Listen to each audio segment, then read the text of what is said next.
Broadcasting live from the Business RadioX studios in the Twin Cities, it's time for Minneapolis-St. Paul Business Radio. Now, here's your host. And hello again, everyone. Welcome to another edition of Minneapolis-St. Paul Business Radio. I'm John Ray, and folks, we've got a great guest today. I'm feeling a little bit insecure about introducing Ian Fishman because Ian Fishman is with Fish Sounds Voiceover, and he is a voiceover talent expert and authority. Ian, welcome. John, thank you so much for having me, man. I've been very much looking forward to this. I have too. You've got a great voice, and I wish I had one like yours. But let's talk a little bit about you and the great work you do. Tell us how you're serving folks out there.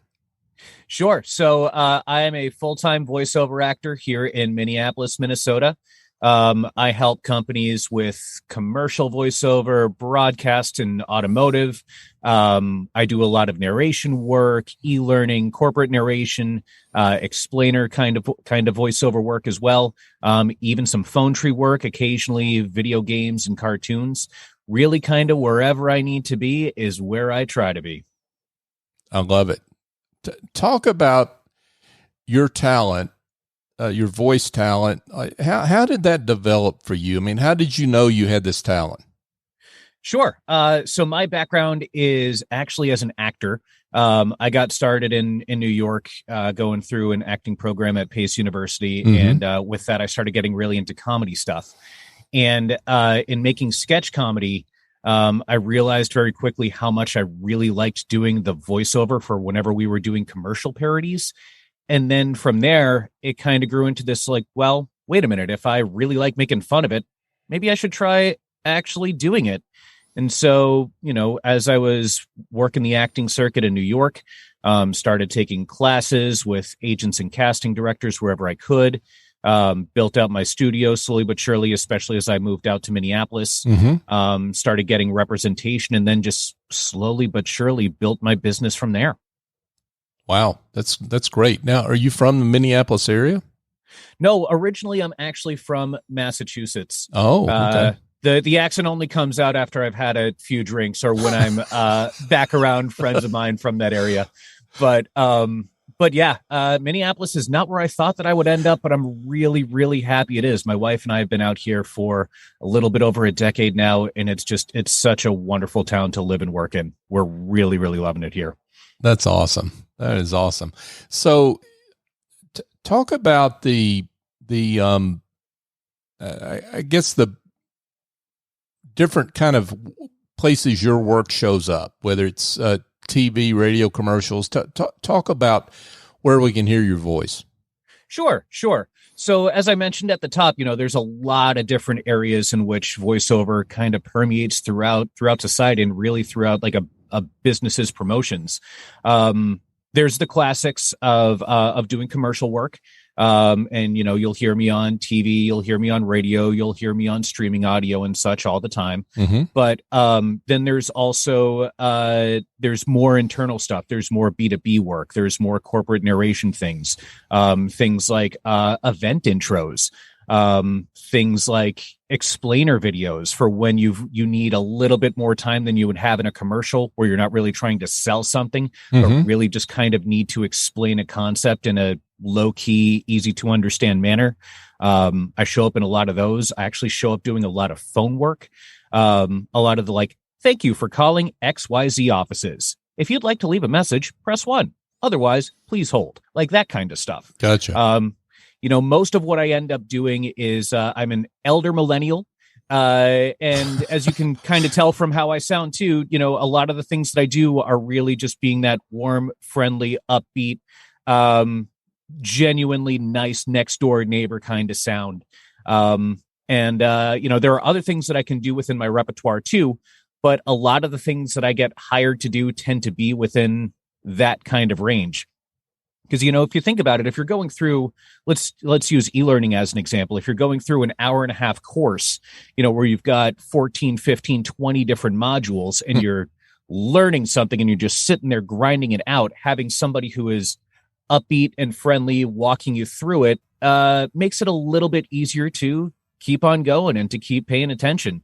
And also in the course of that too, we recognize that like, hey, this is module 14. It'll be over soon. But you know what? We've only got 3 left. So let's get started. That sort of thing. I love it. So yeah, it ends up being a pretty wide range. Every day is a little bit different and every client is a little bit different. But that's one of the best things about what I get to do is that it's always a little bit different. Yeah, you teed up something for me I was going to get to, which is when should someone bring in a professional voiceover talent like you? And what's the return on having someone like you as opposed to getting the guy down the hall to do something? Sure. Really the time to bring in somebody like myself or anybody else who's a professional voice talent is whenever you've got something that is going to affect the image of your business.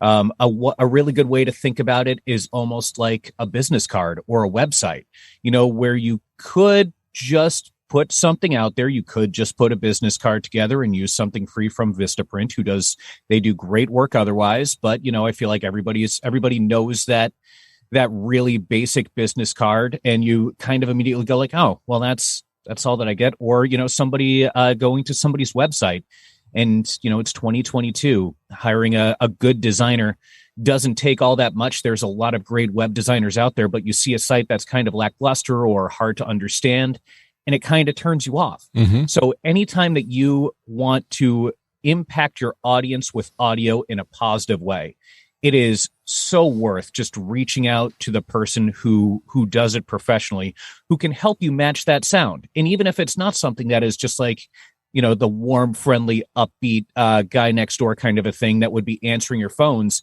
you still want somebody who's going to sound professional when you're trying to do like a B2B presentation, when you're trying to do a narration to your employees. People always tend to think of it for commercial work, but really any time that you're going to be interacting with anybody inside and outside of your business, you want to put forward the most professional foot that you possibly can. Folks, we're chatting with Ian Fishman. Ian is with Fish Sounds Voiceover. Ian, let's back up for a second. I'm just curious about the building a business in voiceover. Sure. How do you do that? So there's a few different ways to go about it. In order to really build out your business, you kind of want to have a nice, healthy mix of them. I do get a fair amount of work from agents. I work with an agent here in Minneapolis. I'm repped in LA, New York, Chicago, Atlanta, Austin, San Francisco, really a lot of different regional markets to try to get access to those auditions as well, because auditions are happening everywhere all the time in all sorts of different places. Mm-hmm. And if you've got a good setup for it, you can really do it from just about anywhere, which is lovely. Not going to lie, it's absolutely lovely. But there's that, and that's really for more commercial things. And then if you're looking for more e-learning things, narration things, phone work things, a lot of that tends to be through word of mouth and just kind of nose to the grindstone networking. I meet a lot of people on LinkedIn, mm-hmm. looking for, not just creative directors and producers, but also if I'm looking for somebody in e-learning, instructional designers, e-learning specialists, even now and then, like some business owners. I've had one of my longest running clients is somebody who just happened to have a small business, and they were looking to do a series of explainer videos to they weren't trying to necessarily advertise, just to explain a little bit deeper in depth of what they do. And so linking up with them, when they found their explainer producer, they were like, hey, we want you to work with this voice because this is the voice that matches the sound and the style and the presentation that we would like. It really, a lot of it, much like with any entrepreneurial business, is partially looking for who it is that you need to meet and who you can beat, and also just keeping your ears and eyes open. So you mentioned something there that I think is interesting, and maybe folks don't necessarily think about this, but every voice has its own style, its own intonation, its own audience, really, right? Absolutely. And, it's one of those things where, and especially for newer voice actors and newer actors in general, too, there's always this tendency to be like, well, I can do anything, as well as looking around to kind of waiting to be told no, letting somebody else tell you no before you tell yourself no. And while that kind of mindset is admirable and there is a place for that, it's also recognizing the right time and place for something like that. So, for example, if I'm getting a casting call from one of my agents, and there's usually a wide range of my agents do like a really nice job of separating out the things that are age appropriate and gender appropriate for me. But if I'm getting something that is for a bank spot, let's say for a local bank commercial, and it says in the breakdown that they're looking for somebody who's 40 to 55 and they want that type of voice, I recognize that I'm not that type of voice. Mm-hmm.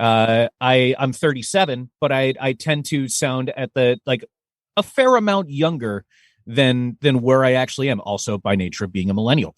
But not every voice is going to be right for every single project. It really depends on what the image is that the company wants to present. So I guess another good example that I tell people a lot is I do a fair amount of automotive commercials.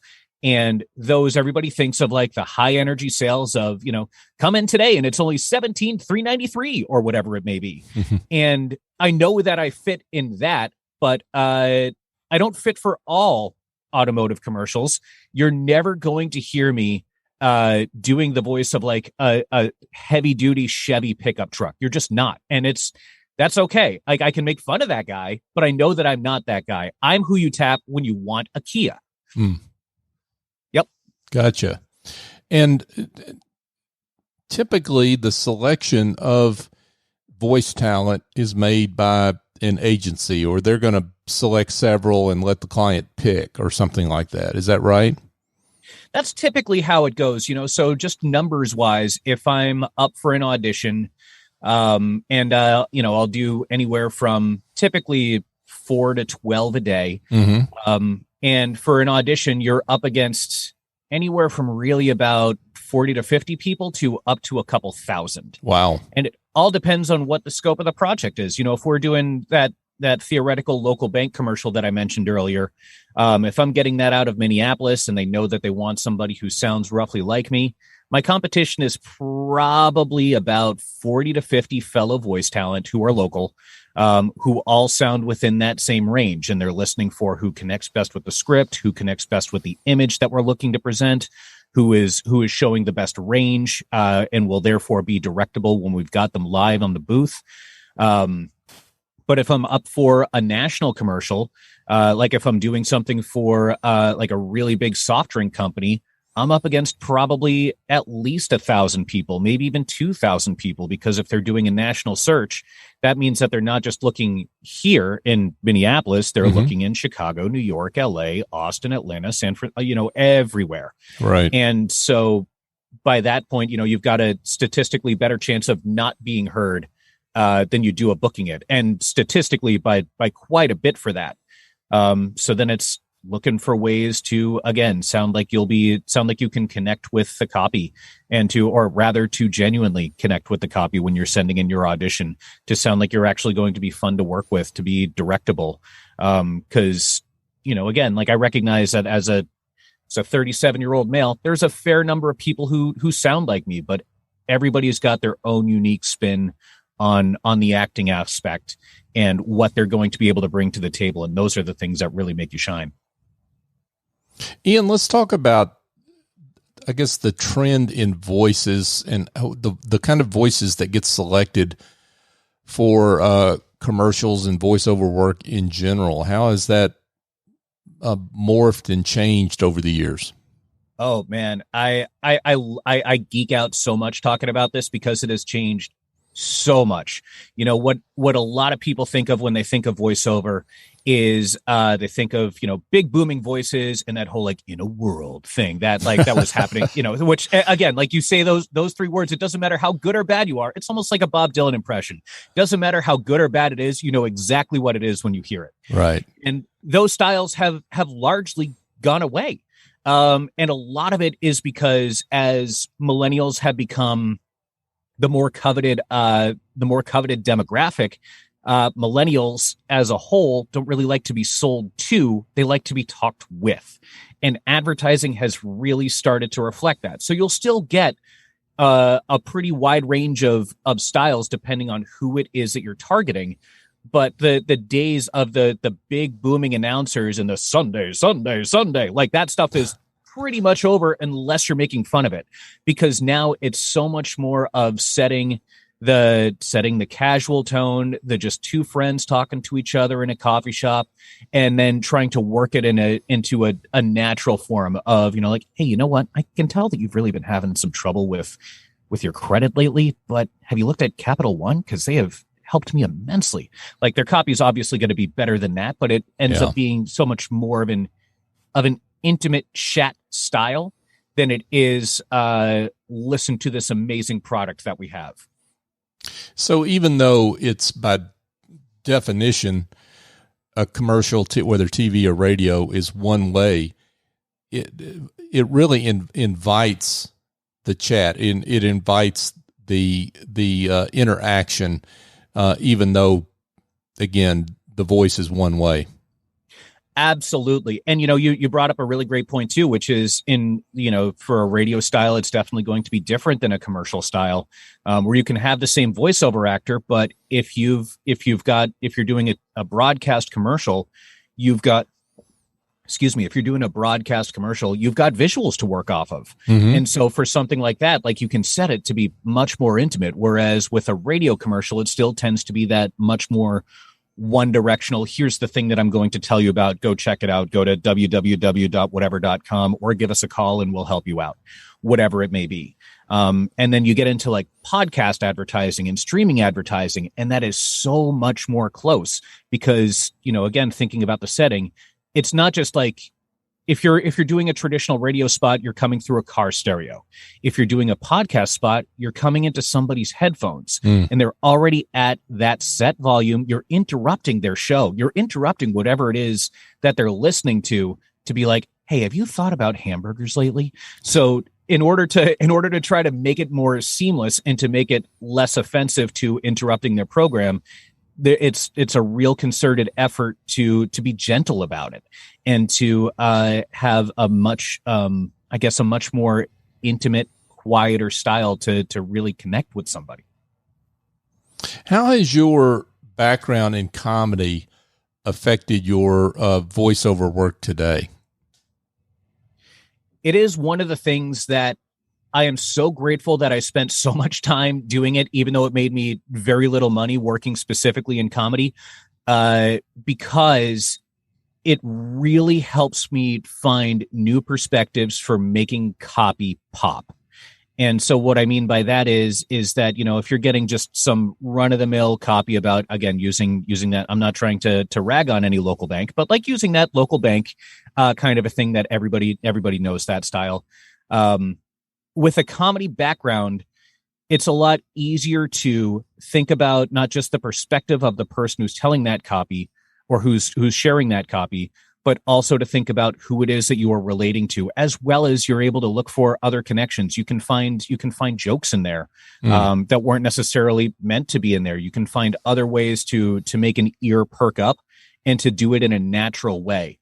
My improv training is, improv is notorious for being really great training for actors that makes them very little money in the moment, but it helps so much with the rest of an acting career because you become so much more in tune with looking for connections and looking for real connections that you can make while you're live in a spot.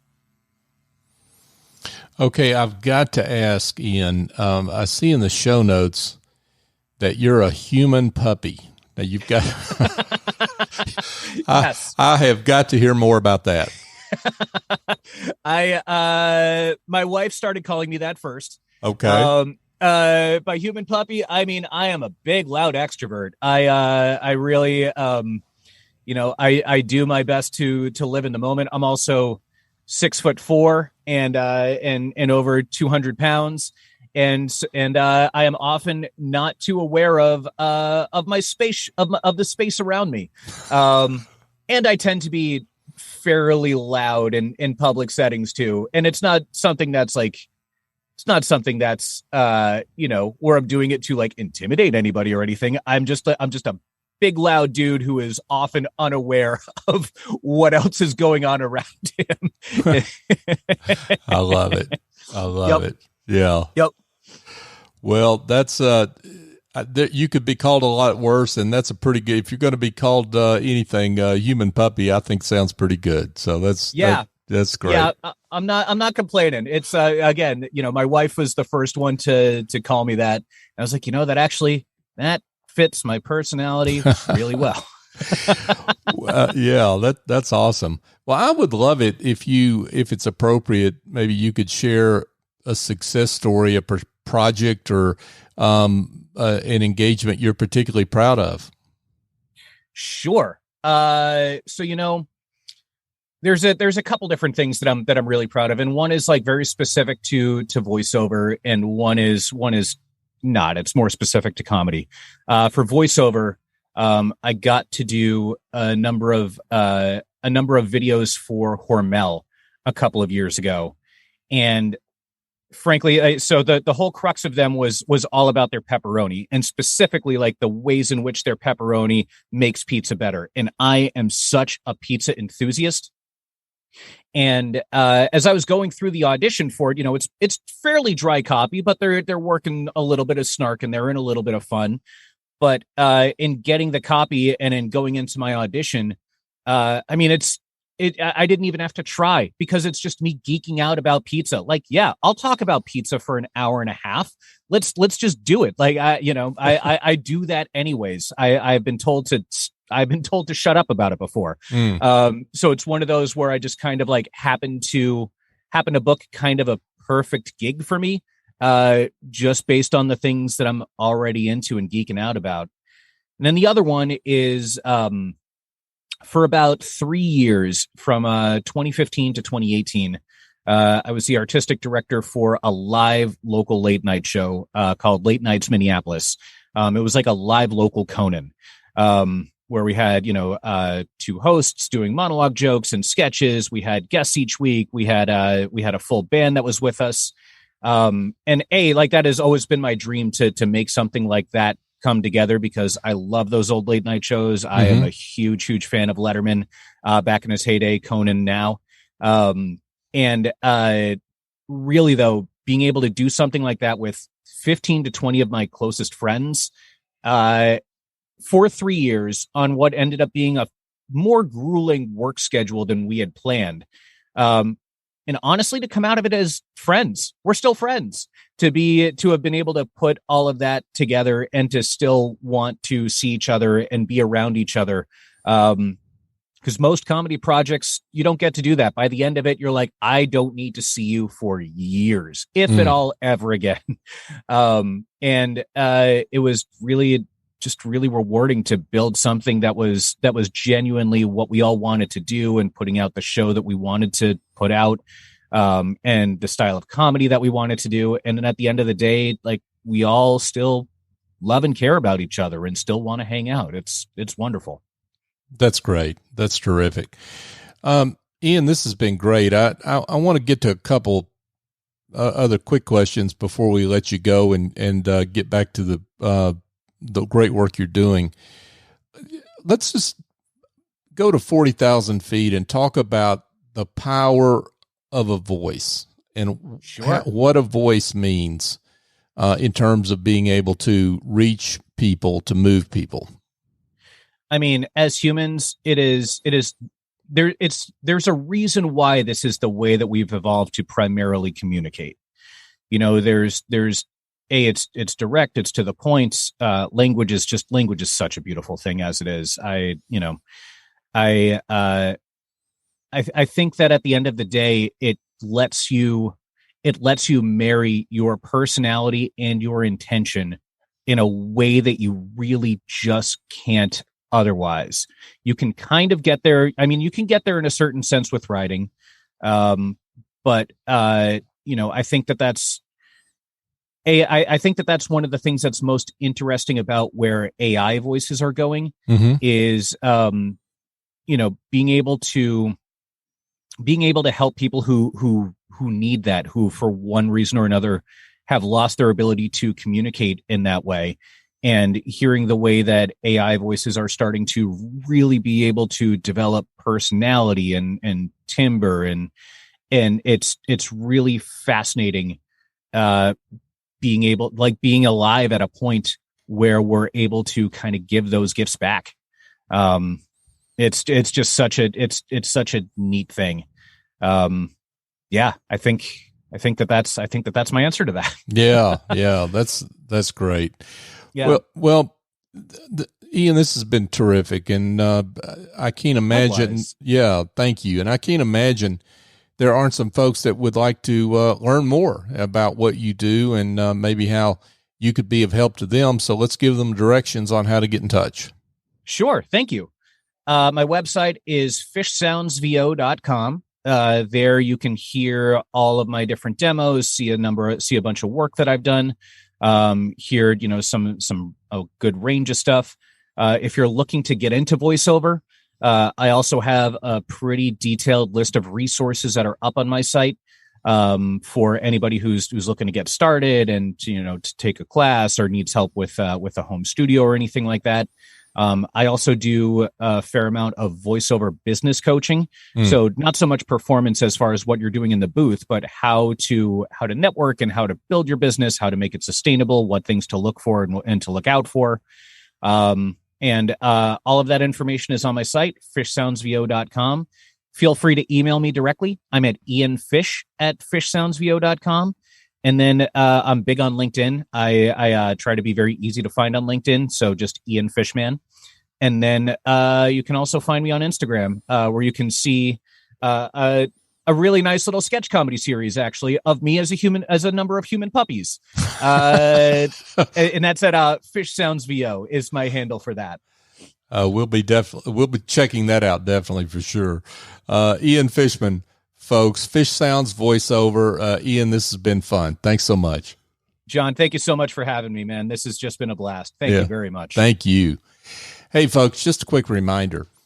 If you have heard something here on this show with Ian that rings a bell and maybe makes you want to think, hey, I want to share the show, please do so. Share it with someone that you think would benefit from hearing from the good work that Ian does, and really for any of our guests here on Minneapolis-St. Paul Business Radio. That's what we're in the business of doing here at Business RadioX, is celebrating business leaders and the great work that they do. So if you can help us in that endeavor by sharing the show with those that you think would benefit from it, we would greatly appreciate it, because it helps our guests. So for my guest, Ian Fishman, the human puppy, I'm John Ray. Join us next time here on Minneapolis-St. Paul Business Radio.